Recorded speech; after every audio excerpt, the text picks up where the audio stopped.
আজ করব কুলেখাড়া শাকের দারুণ স্বাদের রেসিপি। কিভাবে করছি চলুন দেখে নিই। ডুমো করে আলু কেটে রেখেছি, শাকগুলোকে কুচি করে কেটে ভালো করে জলে ধুয়ে সেদ্ধ করে নিয়েছি। এদিকে রসুন কুচি এবং পেঁয়াজ কুচি করে রেখেছি।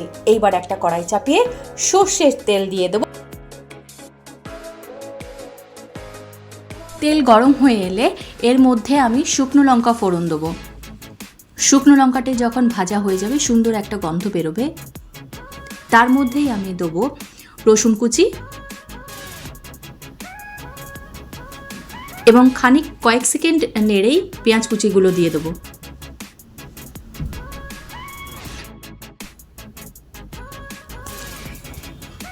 খানিকক্ষণ কাঁচা গন্ধটি বেরিয়ে যাওয়া পর্যন্ত অপেক্ষা, তারপরে আমি এর মধ্যে দেবো কালো জিরে।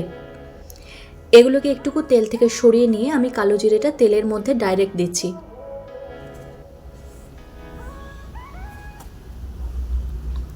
3-4 সেকেন্ড পরেই এগুলোকে একসাথে টেনে নিয়ে মিক্স করে আবার ফ্রাই করতে ছাড়ব।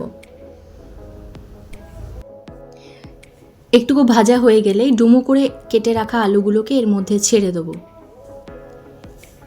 আলুগুলোকে একটুকু নেড়ে চেড়ে এর মধ্যে আমি স্বাদ মতো নুন দিয়ে দেবো।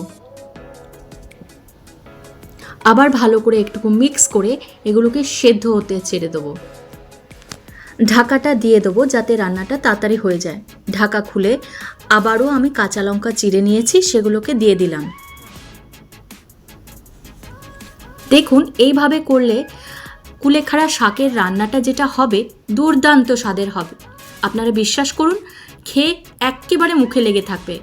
এবার আমি হলুদ দিয়ে দিলাম, ভালো করে মিক্স করে নিচ্ছি।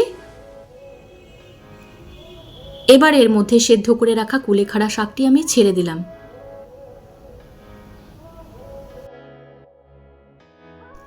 চিনি অ্যাড করলাম। চিনি অ্যাড করলে কিন্তু এই শাকের রান্নাটি দুর্দান্ত হয়। এবার একটুকু নেড়ে দিলেই ব্যাস রেডি আমার দারুণ স্বাদের কুলেখাড়া শাকের তরকারি। এই দুর্দান্ত শাকের রান্নাটি আমার রেডি হয়ে গেল। আপনারাও কিন্তু অবশ্যই ট্রাই করবেন। টাটা, বাই বাই, আবার যেন দেখা পাই।